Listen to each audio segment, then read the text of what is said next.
What's happening, YouTubers, men of mayhem, and crow eaters? This is Unfortunate Son, and this week I'll be talking about Season 1, Episode 3, Funtown. As usual, remember to subscribe to Unfortunate Son at the bottom, and feel free to drop me a line in the comments section. Elliot Oswald is the Warren Buffett of charming. He's the owner of Oswald Construction and numerous other successful businesses. It is implied that his family has been a fixture of charming for decades, long before the conception of Sam Crow in the late 1960s. It is also revealed that he and Clay have a friendly pre-existing relationship. Later in the evening, after both families attend a traveling carnival, Funtown, Elliot's 13-year-old daughter, Tristan, is found in the woods, beaten and raped. Shocked and angered, Elliot enlists the club's help in finding the perpetrator instead of relying solely on the police, offering any amount of money they ask. While Clay initially feigns ignorance over Oswald's knowledge of the club's violent activity, he refuses Oswald's money and proposes a non-monetary agreement. The deal is that once the club finds the man, Oswald must guarantee that justice will be served. The club narrows the suspects down to two possibilities.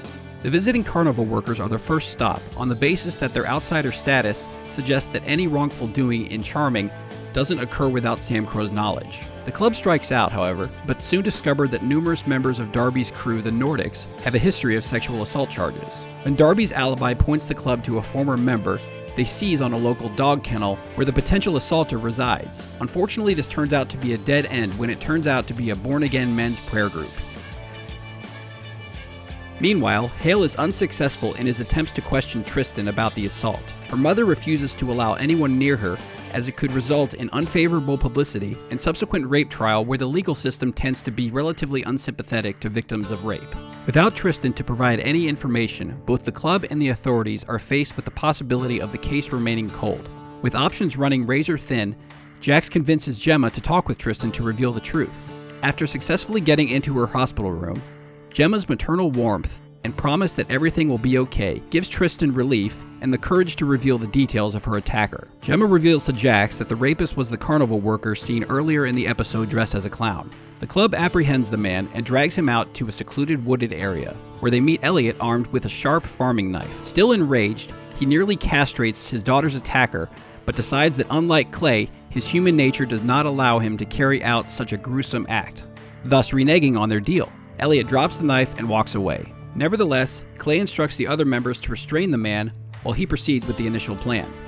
Here we are introduced to Clay's underhanded leadership and discover that his plan the entire time was to use the fingerprint-covered weapon against Oswald in a contingent plan on forcing him to be indebted to Sam Crow by way of blackmail.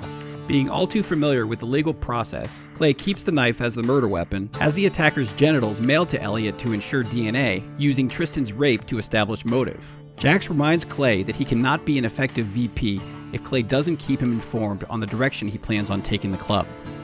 Now, despite the graphic content and disturbing imagery of this episode, I definitely found it to be tremendously redemptive to last week's for several reasons. Though the intention of Clay's plan ultimately has ulterior motives, you develop an appreciation for Sam Crow's existence in charming, and Clay's plight that when a universally deplorable crime like this occurs, people go to the club instead of the police. We are also introduced to one of Gemma's many layers, and are given the chance to peel back the usual abrasive, vindictive biker's old lady and see a compassionate mother looking after her herd, which includes not just the club, but the town that she was born and raised.